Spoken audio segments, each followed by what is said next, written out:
Bismillahirrahmanirrahim. Assalamualaikum warahmatullahi wabarakatuh. Bagaimana kabar anda sekalian? Mudah-mudahan semuanya dalam keadaan sehat walafiat. Baik, kali ini kita akan belajar kembali di tema 2 subtema 3 di MUPEL IPA, Ilmu Pengetahuan Alam. Baik, sebelum kita masuk ke materi, alangkah baiknya kita mengawali pelajaran kita dengan bersama membaca basmalah. Bismillahirrahmanirrahim.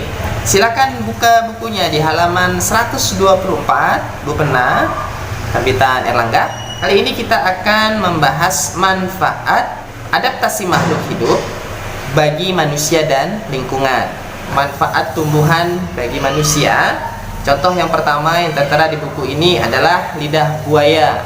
Nah, lidah buaya ini kalau kita lihat fisiknya hampir sama seperti kaktus.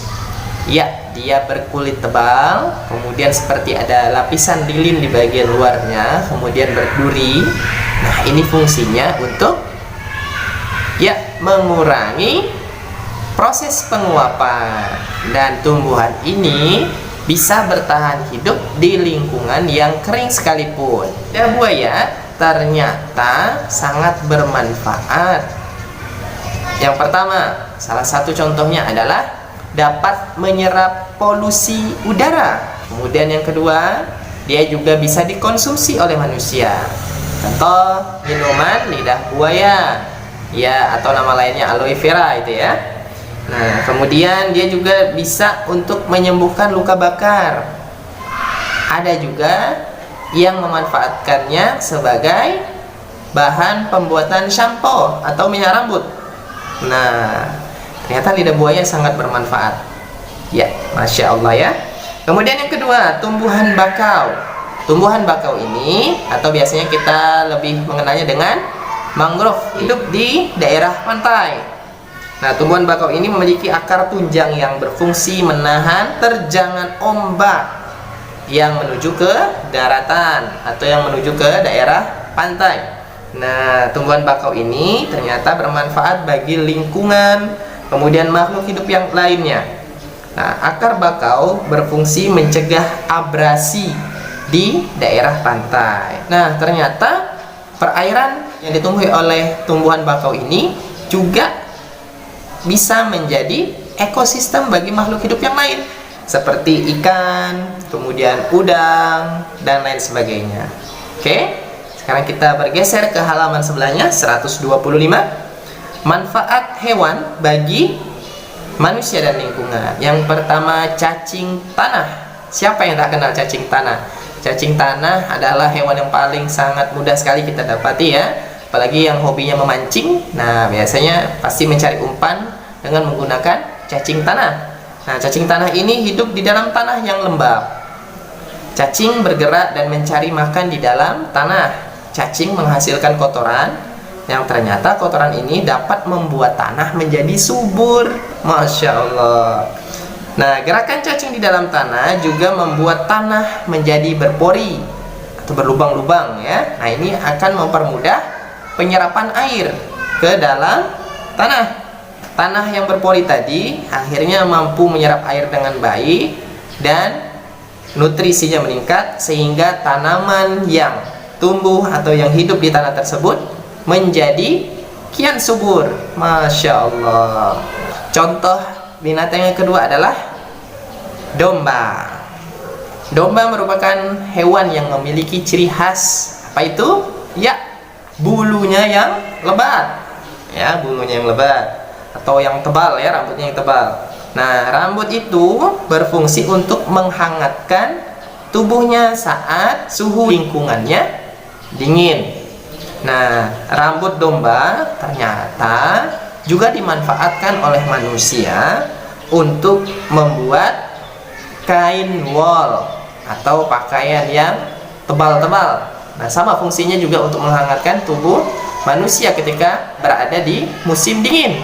Selain itu, ternyata kotoran domba juga dimanfaatkan sebagai pupuk. Masya Allah. Coba melihat di halaman 131 di MUPEL IPA juga. Nih, pelestarian tumbuhan dan hewan berdasarkan lingkungan hidupnya. Nomor 1, pelestarian tumbuhan berdasarkan lingkungan hidupnya. Yang pertama, bunga Padma raksasa atau bunga Rafflesia atau bunga bangkai. Nah, tumbuhan bunga Padma atau Rafflesia ini memiliki mahkota yang berwarna merah, mengeluarkan aroma yang bau busuk. Masa mekar bunga ini hanya berkisar 5-7 hari. Nah, jadi usianya sangat pendek sekali. Rafflesia merupakan tumbuhan yang langka. Oleh karena itu, peran pemerintah, tidak hanya pemerintah, kita semua ini sangat-sangat diperlukan dalam pelestarian tumbuhan tersebut. Misalnya, mungkin pemerintah bisa menetapkan taman nasional untuk melindungi tumbuhan Rafflesia. Bisa nggak sih kita ikut melestarikannya? Bisa saja dengan cara, misalnya kita mencari informasi tentang tumbuhan tersebut untuk kita pelajari. Kemudian kita juga tidak boleh merusak. Kemudian ada cendana. Cendana merupakan tumbuhan yang berkayu yang mengeluarkan aroma yang khas, yaitu kebalikan dari bunga bangkai. Kalau bunga bangkai tadi bau busuk, kalau cendana ini aromanya wangi. Aromanya yang khas membuat tumbuhan ini dimanfaatkan sebagai bahan baku pembuatan parfum, Masya Allah, dan aromaterapi. Namun tumbuhan cendana ini ternyata juga termasuk tumbuhan yang langka. Nah, peran kita sebagai masyarakat agar menjaga kelestarian tumbuhan cendana ini, baiknya kita mengurangi dalam penggunaan minyak cendana. Kemudian peran pemerintah misalnya dapat menetapkan kawasan konservasi bagi tumbuhan tersebut. Yang kedua, pelestarian hewan berdasarkan lingkungannya. Yang pertama, yang tidak asing lagi di tanah Kalimantan ini, yaitu orang utan.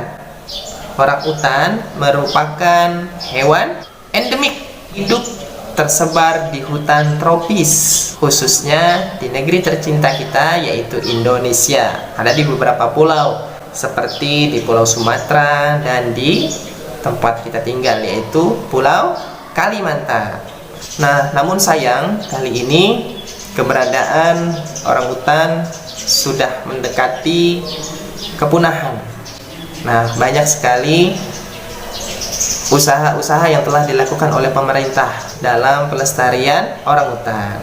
Baiknya kita sebagai warga negara Indonesia, khususnya bertempat tinggal di Kalimantan, kita baiknya menjaga betul-betul ekosistem yang ada di lingkungan kita. Hindari pembakaran lahan, kemudian penebangan liar, dan seterusnya yang bisa mengakibatkan rusaknya ekosistem orangutan. Dan alhamdulillahnya sudah ada beberapa wilayah atau beberapa tempat yang digunakan untuk penangkaran orangutan. Contohnya di Bukit Lawang, Sumatera, dan Tanjung Puting di Kalimantan. Kemudian hewan yang berikutnya adalah gajah Sumatera. Gajah Sumatera merupakan hewan endemik dari Pulau Sumatera. Gajah Sumatera ini sangat menyukai hutan yang lebat dan memiliki sumber air yang baik.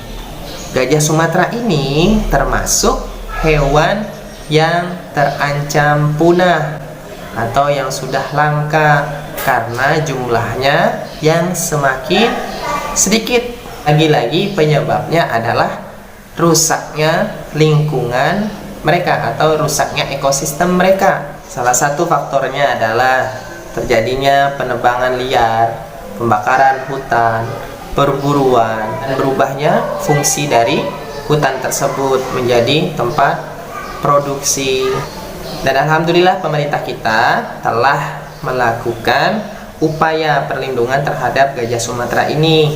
Salah satu contohnya telah membuka Taman Nasional Waikambas yang berada di Lampung dan Taman Nasional Teso Nilo yang berada di Riau.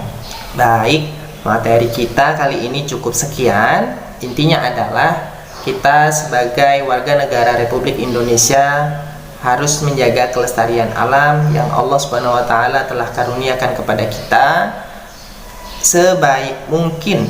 Jangan sampai kita merusaknya. Justru peran kita sebagai anak bangsa yang mencintai tanah air ini dan sebagai hamba Allah Subhanahu wa taala yang taat pada Allah, baiknya kita menjaga kelestarian dan memeliharanya dengan sebaik mungkin. Baik anak-anakku sekalian, terima kasih atas segala perhatiannya. Kita cukupkan pelajaran kita kali ini sekian. Ingat pesan Ustadz, sholat di awal waktu, baca Al-Quran dan tambah terus hafalannya, sayangi orang tua dan bantulah mereka. Yang keempat, jaga kebersihan dan jaga kesehatan. Kita akhiri dengan bersama membaca Alhamdulillahirabbil alamin. Mudah-mudahan bermanfaat. Assalamualaikum warahmatullahi wabarakatuh.